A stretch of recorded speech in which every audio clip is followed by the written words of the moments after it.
my name is Lulu Ali. My student ID is 2310194, and today I will be presenting my peer review for a research article on intermittent fasting and probiotics for prediabetes prevention. So this article was published in 2020 in the Journals article, and this presentation will attempt to cover different areas and critique this article in general. My graphical abstract, which I've created to summarize just the major themes of this paper. Basically, prediabetes is intervened in this paper by intermittent fasting and probiotics, and it is done in the processes listed in this, which I will explain more context of later, and it leads to metabolic and psychological outcomes, which again I will explain later. To start off, what is prediabetes? The paper defines prediabetes as a state of impaired glucose regulation where blood A1C levels falls between 40 to 50 millimole per mole. So this reading is above the normal range, but not within the threshold for type 2 diabetes, which is ultimately the reason why it is called prediabetes. It's estimated that diabetes is set to affect 439 million individuals by 2030, according to the study. Prevention and treatment of diabetes is a wide world public health issue that affects the world essentially globally, and this study was conducted in New Zealand, where 17% of their population has prediabetes, and 5 to 10 of those progress to type 2 diabetes every year.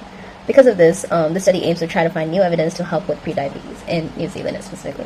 What causes prediabetes? From this study, there are about 3 factors which can cause it. First is insulin resistance, where the body's cells fail to respond normally to insulin, which means that glucose cannot be taken up normally from the bloodstream. This results in pancreatic beta cells overcompensating by producing more insulin, which over time leads to beta cell exhaustion.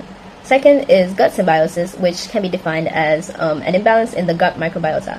Prior evidence in the study suggests that it can lead to obesity and impaired glucose metabolism. This mainly happens when harmful bacteria foster in the gut and causes the gut permeability to increase. This allows for lipopolysaccharides to leak into the gut and triggers chronic inflammation through NF-kappa B signaling pathway. This triggers an immune response and releases pro-inflammatory cytokines, some in the study namely IL-6, TNF-alpha, which further impair insulin receptor signaling. Third is obesity, or central adiposity. This happens when having excess visceral fat causes release of free fatty acids and pro-inflammatory adipokines like leptin, which disrupt hormonal signaling and worsen insulin resistance. So, physiological disruption in a prediabetes patient, the body cannot maintain glucose homeostasis. After a meal especially, blood glucose tends to stay higher and stay elevated for longer than in a healthy individual. So the body adapts to this by increasing insulin secretion. HbA1c, which is basically a test done over the course of 3 months, measures the average blood glucose level, and this helps measure prolonged increased insulin secretion, which follows suit due to this, and ends up causing a decline in beta cell function. This ends up increasing fasting glucose level and HbA1c. Furthermore, the treatment strategies discussed in this paper specifically focus on lifestyle intervention. I've mentioned this before, one of them being intermittent fasting, which is done over the course of 2 days in a week, and there's a restricted diet of 600 to 650 kilocalcium for a day, and this results in reduced body weight and improvement in glycemic markers with better likelihood of participants sticking to the diet with it not being so taxing on them. There is also probiotic supplementation, specifically HNO1, in hopes of a healthier microbiota balance. And this potentially, the study says, improves insulin secretion and inflammation in the gut. Table summarizing the major themes supported in the study, stating whether they are undersupported or sufficiently supported. So the first claim is intermittent fasting reduces HbA1c and body weight, wherein the theme is on HbA1c and body weight. This claim is supported in the study, and in the 26 people who completed the study, an average HbA1c went from 43 to 41. The p-value is also under 0.001, which proves that this is not by random chance. 88% of participants improved their HbA1c, and 3 of them got back to normal glucose range. Body weight also dropped by about 5% on average, and scans confirmed that they lost fat, total fat, abdominal fat, visceral fat included. Waist circumference also went down in average. Table 2 of the paper, which I have extracted this bar chart from, shows that the waist circumference decreased significantly in the combined group with a p-value of less than 0.001. This is extremely important clinically because central adiposity or obesity is a key driver of insulin resistance in prediabetes. This data clearly supports that the theme of intermittent fasting reduces not just overall weight, but also harmful fat and obesity.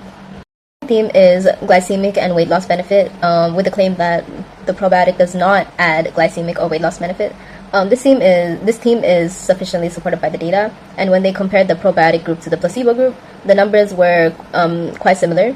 HbA1c changes, weight loss, fasting glucose had overall no meaningful difference, and the p-value for the group comparison was 0.938, which signifies a clear negative result, and it directly shows that by adding this specific probiotic to intermittent fasting does not improve blood sugar or weight beyond the fasting itself.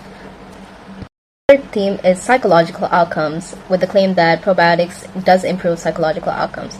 This theme is not very supported, despite having very interesting findings in this paper. Mental health scores from the SF-12 questionnaire showed very improved significant findings in the probiotic group, but not in the placebo group, which suggests there is a gut-brain axis effect here. However, we have to remember that the sample size was extremely small, with only about 15 people in the probiotic group, and the authors themselves did a statistical correction just to make sure the specific test being called Benjamini-Hochberg procedure, and this helps to account for their small sample. But once they did that, the result for the mental health disappeared, which made it no longer statistically significant. Also, we do not have the microbiome data here to explain how this might be happening, so this mechanism is just a speculation. The finding, however, is extremely promising and should be investigated on later, but based on this study alone, I personally say that we can't say that this claim is extremely supported, and it needs more trials to confirm it. The context in the slides before, we know that prediabetes has an elevated HbA1c and BMI, with gut dysbiosis and insulin resistance as key markers for prediabetes. There are two interventions shown here, where participants go through intermittent fasting for 2 fasting days per week at 600 to 650 kilocalories per day. The arrow next to it shows the probiotic L-rhamnosus, which is taken daily, and the other receives a placebo. The outcomes are shown right below, where both groups achieved a reduced HbA1c level and around 5% weight loss. The probiotic group also showed improved mental health. However, there is no metabolic benefit from the probiotic. Finally, I will review 2 major weaknesses in how the data was presented in this paper and offer some suggestions on improvement. So, the primary outcome in the change in HbA1c is the most important finding in this trial. However, it is buried under many variables in Table 2, including like lipid panels, body fat, enzymes, and hormones. A reader that is scanning this table cannot really easily grasp that HbA1c improved significantly while most other markers did not. At least I didn't until I read through it thoroughly. The paper starts off on a really good note with a flow diagram, but moves on to dense tables towards the results sections with no graphs whatsoever.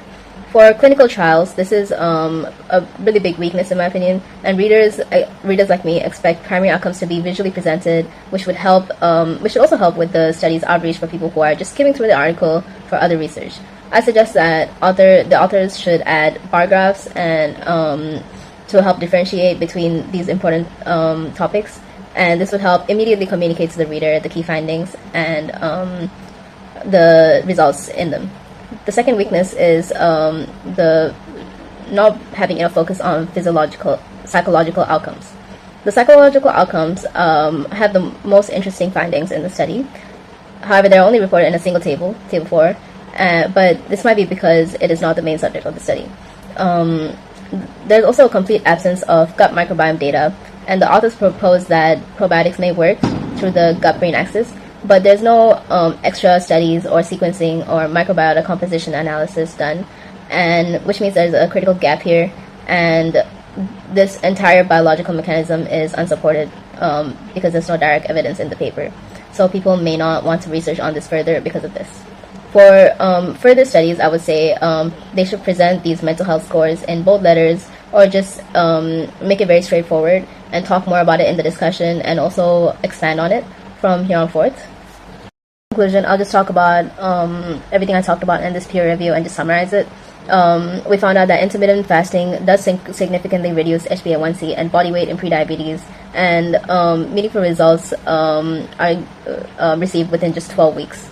L-Ramonis HNO1 added no weight loss or glycemic benefit beyond just the fasting aspect alone and has a negative result.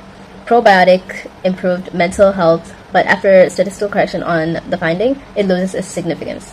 There's also no figures for the primary outcome, and psychological findings are unfortunately buried in a really dense table, but both can be easily fixed with basic charts. And that's all from me. Thank you for listening.